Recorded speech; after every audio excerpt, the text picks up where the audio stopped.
Part 1. You will hear a woman talking on the telephone to a man about a car he is selling. First, you have some time to look at questions 1 to 4.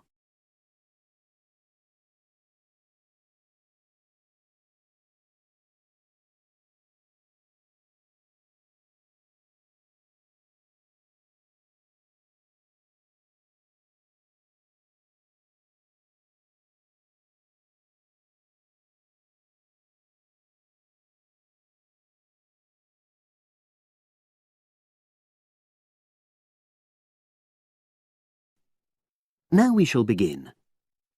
You should answer the questions as you listen, because you will not hear the recording a second time. Listen carefully and answer questions 1 to 4.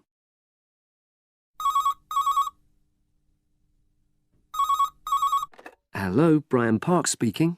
Oh, hello. I'm calling about the advert in the paper. For the car? Yes, the Mini you've got advertised for sale. Oh, yes. I just wanted to find out a bit more information. Of course. What would you like to know? It's my brother who's interested, actually, but he's not in today, so he asked me to call you. Fine. Great, thanks. So, it's a Mini, Yep. and how old is it? Just coming up to 13 years old. And I seem to remember from the ad that it's grey. That's it. Doesn't show the dirt. Absolutely. Anyway, the colour shouldn't be a problem for Jeff. You know, the important thing is the quality. Yes, of course. And what about mileage? With it being pretty old, it's probably over 100,000? Actually, it's 40,000 less than that. 62,000 on the clock. Great! I remember now. I'm confusing it with another ad I was looking at. Right. Pleasant surprise then. Yeah. Have you been the only owner, or was there a previous one? I'm the second one. Before, it was owned by a teacher who was a very careful driver. Didn't have any accidents. Very good. And what about you?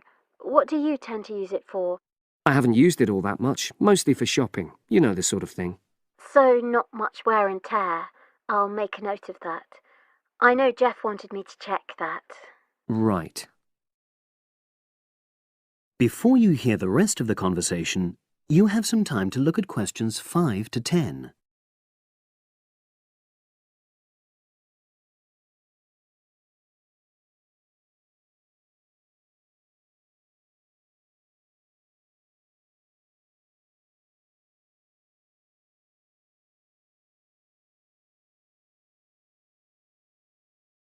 Now listen and answer questions 5 to 10. Now, about the price, I see you've got it down as £1,250. I'm not sure Jeff will be able to come up with that amount. In the ad, I did say 1,250 or nearest offer. So would you be prepared to go down to 1,000? That's really too low, I'm afraid. 1,100? I might be able to go to that. OK, I'll make a note of that. What about tax? Is it due soon? Got another 5 months before it's due. Oh, that's a real plus, yes. I'll make a note of that. OK. Now, you say it's in good condition. For its age, I'd say yes, definitely. It's just been serviced and there were no major problems. Major. I'd be able to show you the service report. The only thing is, you'd have to get a new tyre in the near future. Though it's still okay, you know. It's certainly absolutely safe at the moment. OK, fair enough. Yes, I understand. And the garage also mentioned that one headlight could probably do with replacing. They think there's a fault there, you know, intermittent. Well, we'd obviously look at all the documents, but that sounds very straightforward. Of course. I've got all the service documents up to date, and you can look at those. Well, it all sounds pretty good, and I know my brother will be interested, so would it be possible for him to see the car? He's back from his trip tomorrow and away tonight, so how about tomorrow? Tomorrow? Wednesday? I'm afraid that's not possible. I'm out pretty much all day. Well, Thursday then? That'd be fine, yeah. In the morning? Yes, that'd suit me perfectly. Great. Now, you'll need my address. Oh, yes, of course. What is it? It's number 238, 238? London Road. Oh, that's easy enough. Yes, very straightforward. So I'll pass on these notes to Jeff, and he'll see you in a couple. That is the end of part 1. You now have half a minute to check your answers.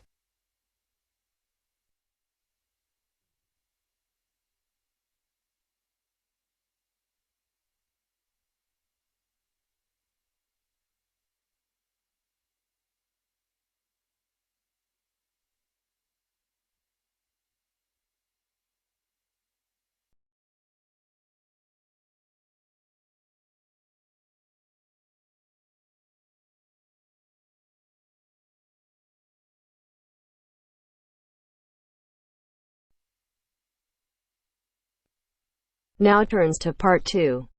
Part 2. You'll hear a tutor and 2 students discussing modern European writers. First, you have some time to look at questions 11 to 16.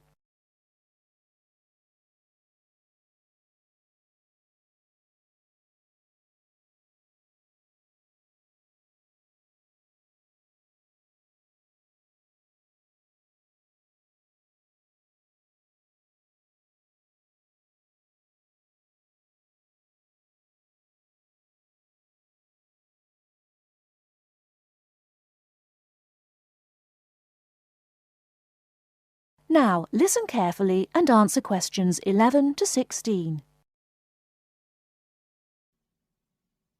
Okay, so to continue our look at modern European writers who have focused on the future in their work, today we're talking about H.G. Wells. Last week, I asked you both to do some background research on Wells, which we're going to discuss now. Gitanjali, tell us about H.G. Wells. Right. So, H.G. Wells was a hugely successful British science fiction writer, writing at the end of the 19th and the start of the 20th century, and much of his work focused on predicting the future. Jason, do you think Wells was just using the future as a narrative device in his fiction? No. He really believed we can predict the future. In fact, he gave a speech at the Royal Institution in London in 1902 called The Discovery of the Future. And the point he was making was that by looking at what you know about the present and about science, it's quite possible to predict the future. Indeed. Gitanjali, do you think Wells was always optimistic in his predictions? Not at all. In fact, he varied in his predictions from being extremely pessimistic about the future to being optimistic. Interestingly, one theory I read links the attitude in Wells's work to his own health. When he was writing The Time Machine, which was published in 1895, he'd just been diagnosed with an incurable fatal disease. Not surprisingly, the book is very pessimistic, being about a dystopia in the future, a long time in the future, the year 802-701 in fact, where there are 2 races on Earth, the Morlocks and the Eloi, and the Morlocks actually eat the Eloi. I thought it was interesting, though, that it was H.G. Wells who actually came up with the phrase time machine. So despite being pessimistic, the work has had a lasting effect on our culture. Right. After The Time Machine, though, H.G. Wells didn't die, of course, and his recovery might be why he began to be a bit more optimistic about the future. So that brings us to his first utopia, Anticipations. Jason, tell us about that. Well, Anticipations, or to give it its full title, Anticipations of the Reaction of the Mechanical and Scientific Progress upon Human Life and Scientific Thought, was published in 1901 and was set in the New Republic of the year 2000. Some of the things Wells predicts are fairly close to our reality today, including 24-hour news, global telecommunications, and even a European Union. We'll come back to the accuracy of Wells's predictions a little later. Gitanjali, how was Wells's work received at the time? Well, although Wells was extremely successful, not everyone respected his work or his predictions. Another well-known science fiction writer, Jules Verne, viciously attacked him for works such as The First Man in the Moon, which Verne argued weren't rooted in scientific fact at all. That's right. Now, Wells wrote a number of other utopian visions of the future. Jason? Yes, in A Modern Utopia, published in 1905, his vision was of a world where there's no private property, where everyone has access to wonderful healthcare, and interestingly, where everyone's personal information is stored on cards in a central database outside Paris. Apart from the healthcare, I'm not sure everyone today would see that as a positive view of the future. Neither am I.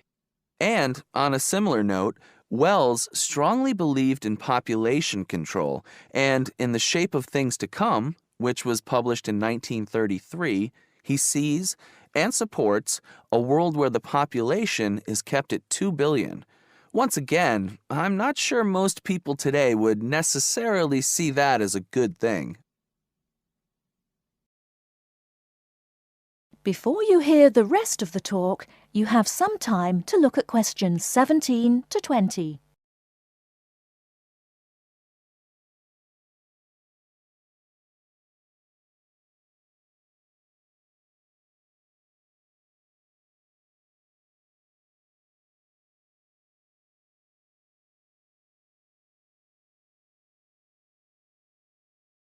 Now listen and answer questions 17 to 20.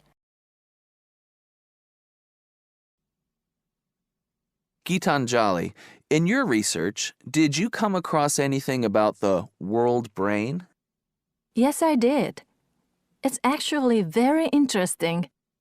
Throughout the 1930s, Wells predicted and supported the setting up of a huge world encyclopedia. And towards the end of the decade, in 1938, he wrote a series of essays called World Brain. In these essays, he called for the world to make use of modern technology to create an enormous global encyclopedia so that all our knowledge is available to all people, not just an educated elite. Wells envisioned this as probably being on microfilm. He thought it would allow anyone, anywhere in the world, to look at any book or any document. He also thought it would be created by everyone, once again, not just by an elite. Yes, and as you can imagine, many people today say that the internet has basically fulfilled his prediction. Of course, it doesn't use microfilm, but essentially, it does meet all Wells's main requirements.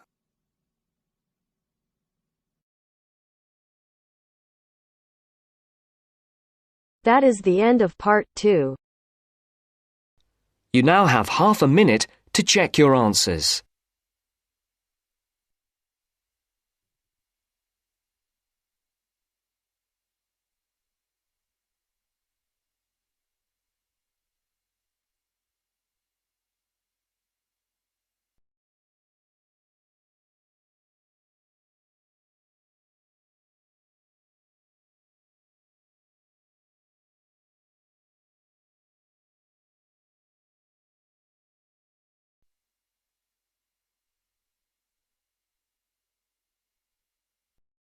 Now turns to part 3. Part 3. You will hear two conversations are based on the following conversation. The answer should be appropriate to the content of this conversation. First, you have some time to look at questions 21 to 25.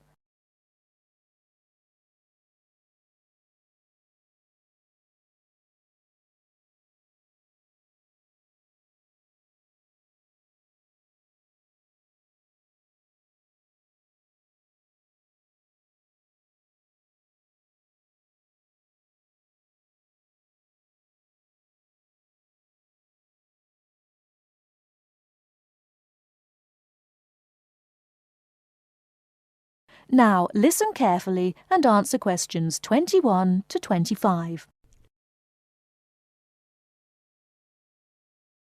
Oh, hi Dave. Long time no see. Hi, Maria. I just settled down. I thought I'd drop by. Come on in, take a seat.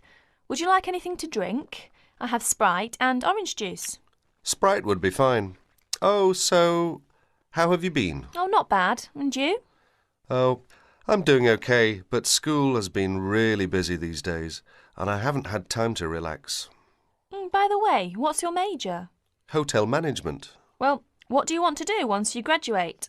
I haven't decided for sure, but I think I'd like to work for a hotel or travel agency in this area. How about you? Well, when I first started college, I wanted to major in French, but I realised I might have a hard time finding a job using the language, so I changed my major to computer science.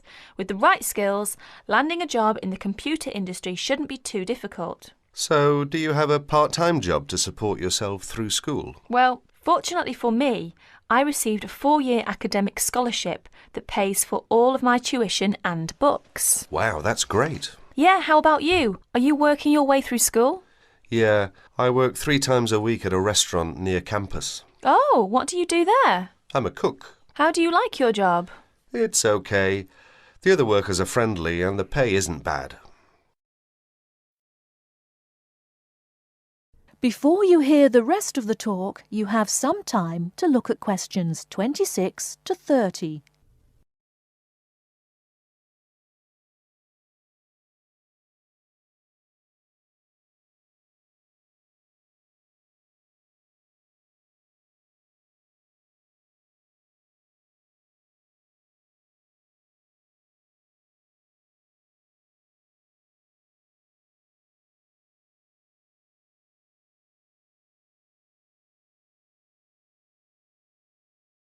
Now listen and answer questions 26 to 30.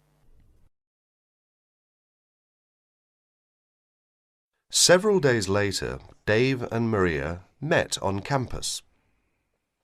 So what do you want to do tomorrow? Well, let's look at this city guide here.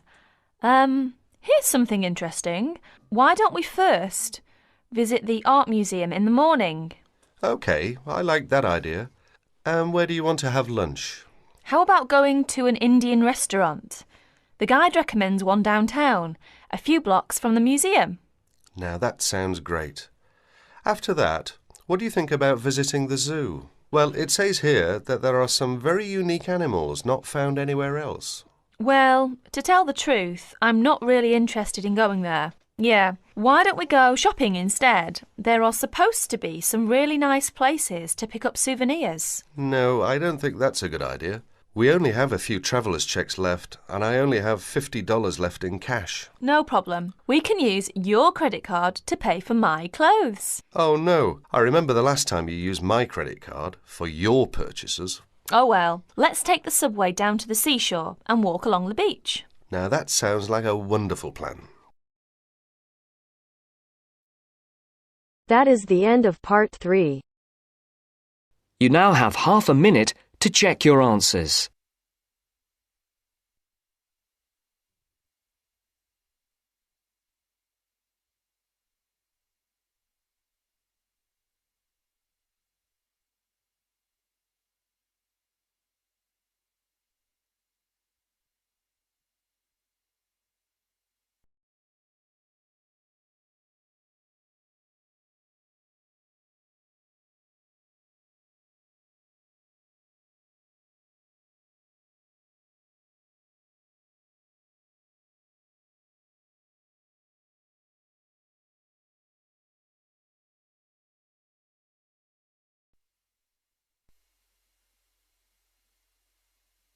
Now turns to part 4. Part 4. Hear an extract from a talk given by a lecturer from Management Department of a university on the topic Job Satisfaction. First, you have some time to look at questions 31 to 40.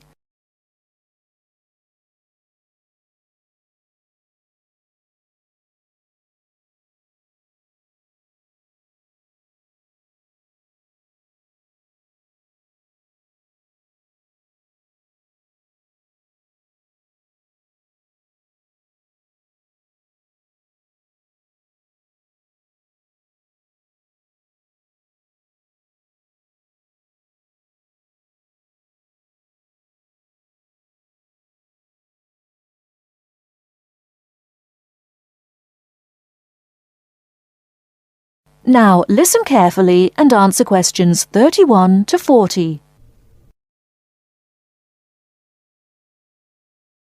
Job satisfaction is how happy an individual is with his or her job. Scholars and human resource professionals generally make a distinction between affective job satisfaction and cognitive job satisfaction. Affective job satisfaction is the overall extent of pleasurable emotional feelings individuals have about their jobs, and is different from cognitive job satisfaction, which is the extent of individual satisfaction with particular facets of their jobs such as pay, pension, arrangements, working hours, and numerous other aspects of their jobs. At its most general level of conceptualization, job satisfaction is simply how content an individual is with his or her job. Affective job satisfaction is usually defined as a one-dimensional, subjective construct representing an overall emotional feeling individuals have about their job as a whole. Hence, affective job satisfaction for individuals reflects the degree of pleasure or happiness their job in general induces. Cognitive job satisfaction is usually defined as being a more objective and logical evaluation of various facets of a job. As such, cognitive job satisfaction can be one-dimensional if it comprises evaluation of just one aspect of a job, such as pay or maternity leave, or multidimensional if two or more facets of a job are simultaneously evaluated. Environmental factors. One of the most significant aspects of an individual's work in a modern organization concerns the management of communication demands that he or she encounters on the job.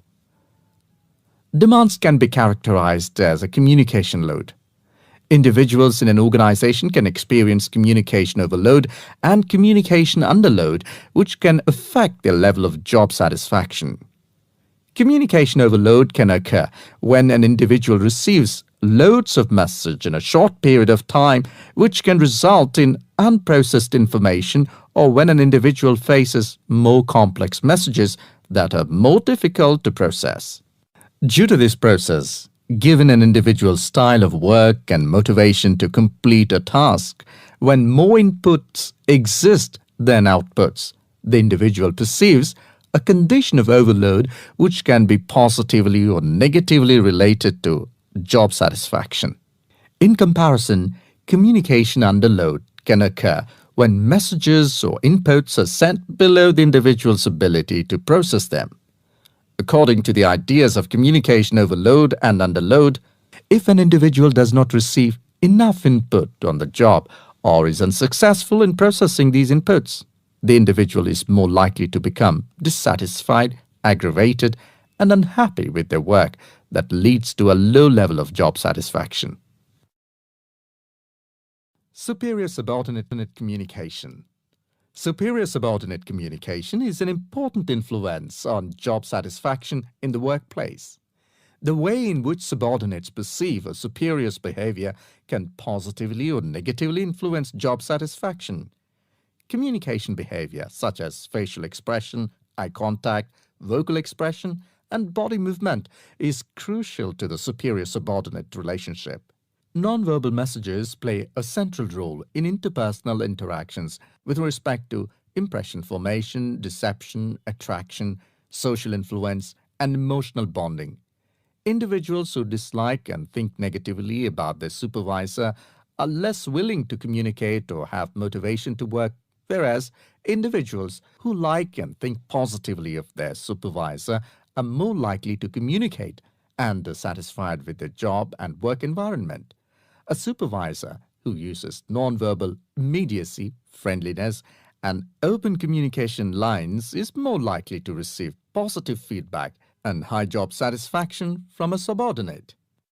Strategic employee recognition. Employee recognition is not only about gifts and points. It's about changing the corporate culture in order to meet goals and initiatives, and most importantly, to connect employees to the company's core values and beliefs. Strategic employee recognition is seen as the most important program, not only to improve employee retention and motivation, but also to positively influence the financial situation. The vast majority of companies want to be innovative, coming up with new products, business models, and better ways of doing things. However, innovation is not so easy to achieve. A CEO cannot just order it and so it will be achieved. You have to carefully manage an organization so that over time, innovations will emerge. Individual factors. Mood and emotions form the effective element of job satisfaction. Moods tend to be long-lasting, but often weaker states of uncertain origins, while emotions are often more intense, short-lived, and have a clear object or cause. Positive and negative emotions were also found to be significantly related to overall job satisfaction. It was found that suppression of unpleasant emotions decreases job satisfaction and the amplification of pleasant emotions increases job satisfaction. There are two personality factors related to job satisfaction: alienation and locus of control. Employees who have an internal locus of control and feel less alienated are more likely to experience job satisfaction, job involvement, and organizational commitment. The characteristics like high self-esteem, self-efficacy, and low neuroticism are also related to job satisfaction.